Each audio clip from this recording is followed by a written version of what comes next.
Gente, lembra do ciclista Daniel Cardoso?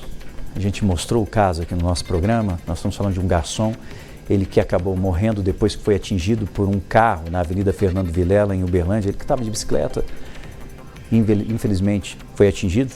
Foi um acidente que aconteceu, mas não só um acidente. A Polícia Civil concluiu o inquérito sobre a morte desse ciclista. Deixa eu conversar com o nosso querido Tarcísio Duarte, que vai trazer os detalhes em relação ao trabalho feito pela Polícia Civil em relação a esse caso, acidente que ocorreu na Avenida Fernando Vilela, aqui na cidade de Uberlândia. Tarcísio. Rafa, esse acidente foi no dia 29 de fevereiro, infelizmente tirou a vida de Daniel Cardoso, que era garçom há 22 anos, num tradicional bar do centro da cidade.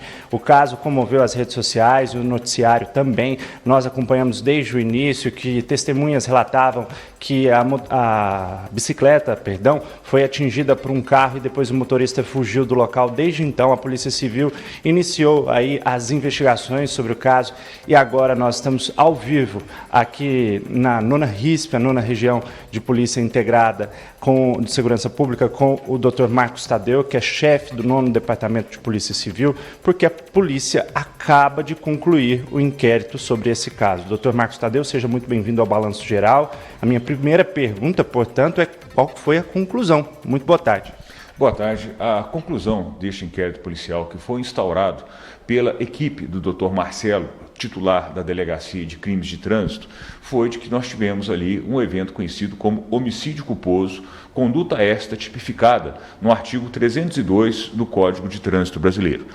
Quase 2 meses de investigações, os nossos policiais, então, fazendo um levantamento minucioso em todos os fatos que envolveram esse tipo triste evento, concluímos que não houve por parte do condutor do veículo o dolo, a vontade livre e consciente de ceifar a vida de outrem. Dentro deste contexto, nós temos então a figura do homicídio culposo. E como foi praticado na condução de um veículo automotor, nós concluímos pelas investigações carreadas aos autos, por indiciá-lo nas sanções do artigo 302 do Código de Trânsito, que é exatamente a figura do homicídio culposo, com as majorantes de, primeiro, inabilitado, o condutor do veículo era inabilitado, e segundo, ele fugiu do local dos fatos sem prestar socorro à vítima. Com estas duas majorantes, o juiz, então, quando for fazer a dosimetria da pena, que vai de 2 a 4 anos, ele poderá aumentar a pena de 1/3 até a metade. Tá certo, doutor. Vamos relembrar um pouquinho esse caso, porque aconteceu ali na Fernando Vilela.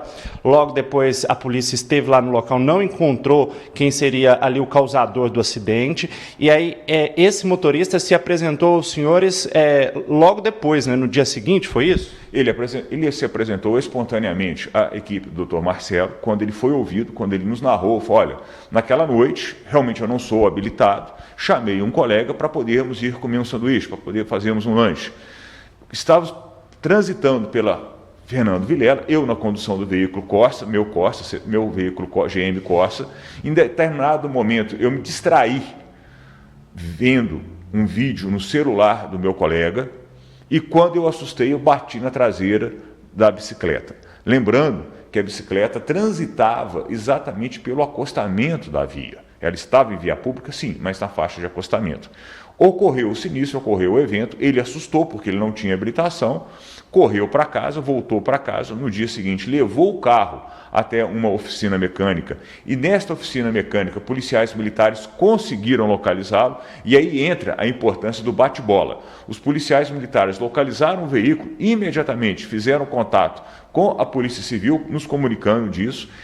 Neste meio tempo, neste ínterim, o investigado, tomando conhecimento dos fatos, também através das redes sociais, então decide procurar pela Polícia Civil, foi ouvido pelo Dr. Marcelo e sua equipe, o que baseou muitas das nossas investigações. Com as informações, com as declarações prestadas pelo condutor que se apresentou espontaneamente, nós iniciamos então mais uma vertente das nossas investigações, procurando saber qual que era então a motivação desse crime. A qual não foi demonstrada. E a ausência de motivação é um dos pilares dos crimes culposos. Então, o que nos possibilitou fazermos o indiciamento lá no artigo 302, então, do Código de Trânsito, como eu expliquei.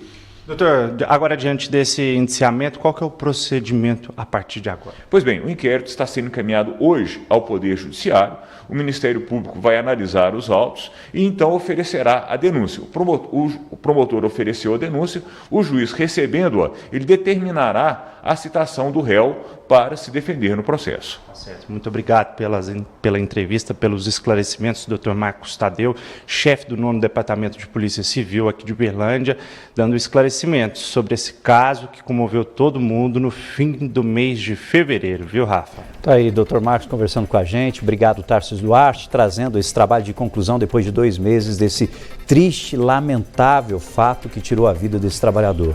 Um garçom. Fazia esse deslocamento sempre. Estava pedalando ali na Fernando Vilela quando foi atingido por um carro. Agora, preste muita atenção nesse caso.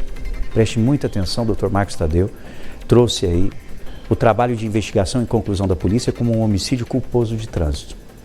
Pena, 4 anos, que pode aumentar em mais de 1/5. O sujeito estava sem carteira de habilitação. Não tem carteira, não tem licença para dirigir. Depois de atingir o Daniel, fugiu do local, ou seja, não prestou socorro. Mesmo depois de ter se apresentado às autoridades, mas com um importante trabalho feito pela Polícia Militar, que localizou o veículo que estava em uma oficina e falou: opa, deixa eu avisar a delegacia de trânsito que, o carro envolvido no acidente está na oficina tal. E graças a isso, facilitou evidentemente o trabalho de investigação feito pela polícia. E ele disse que estava assistindo o vídeo de um celular de um amigo e dirigindo.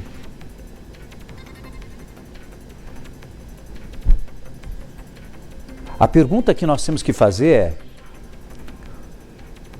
o que dizer para a família do Daniel?